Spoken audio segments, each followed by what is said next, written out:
Welcome back, everyone, to the special edition of KTSM Election Forums. Now, when you head out to the polls, you're going to be seeing several different bonds, and one of them is the University Medical Center's nearly $400 million bond.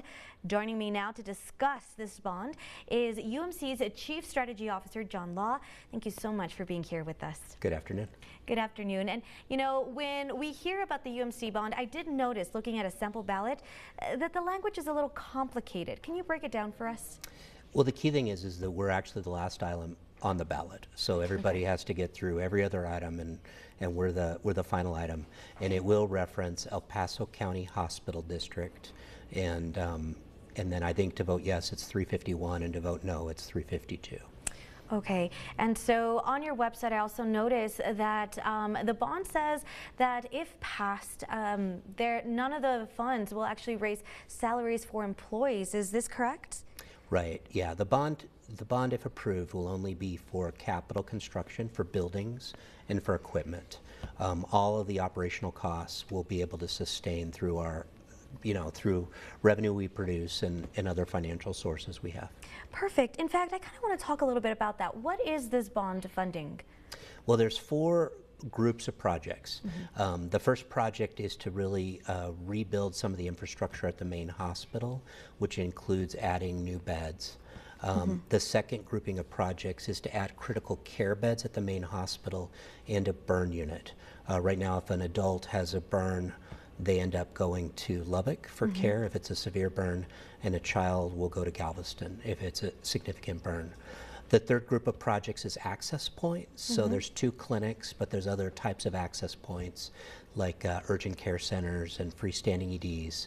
And then the fourth grouping of projects is the Cancer Center, and helping to complete the Cancer Center in partnership with Texas Tech. Oh, incredible. And so I know that a lot of people's mind will go to, how much is this going to cost me? Talk a little bit about that. The average home value in El Paso is $210,000.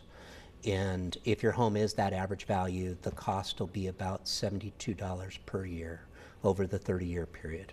Obviously, if your home's worth more, it'll cost more. If your home's worth less, it'll cost less. And we do have a calculator on umccares.org where an individual can put in the taxable value of their home and look at what the tax impact will be for them. Specifically for them. And so I guess another question is, I know that you were talking a little bit about how to vote for the bond. Where else can we find that information? I know that maybe if our viewers missed it a little bit, how else can we find when we are voting? Well, if you want to vote on this item, just go to the end of the ballot. It's the absolute last item, and it will say El Paso County Hospital District. I think voters can also go to the El Paso County Elections Commission and see the total ballot and be able to see every item on the ballot based on their address. Incredible. Is there anything else that I missed that maybe you want to add? I know we covered, what the bond is going to fund, how much it'll cost us taxpayers.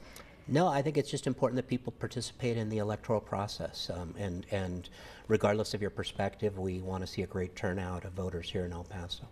Thank you so much for being here with us. A lot of great information, and like I said, he really did break down a lot of it, but if you want to learn more, we do have everything you need to know on ktsm.com. In fact, can we bring up that QR code one more time? It's going to show up on your screen, and all you have to do is scan it. It'll take you over to our 2024 election guide, and again, everything you need to know is right there. Don't go anywhere. We'll be right back after this quick break.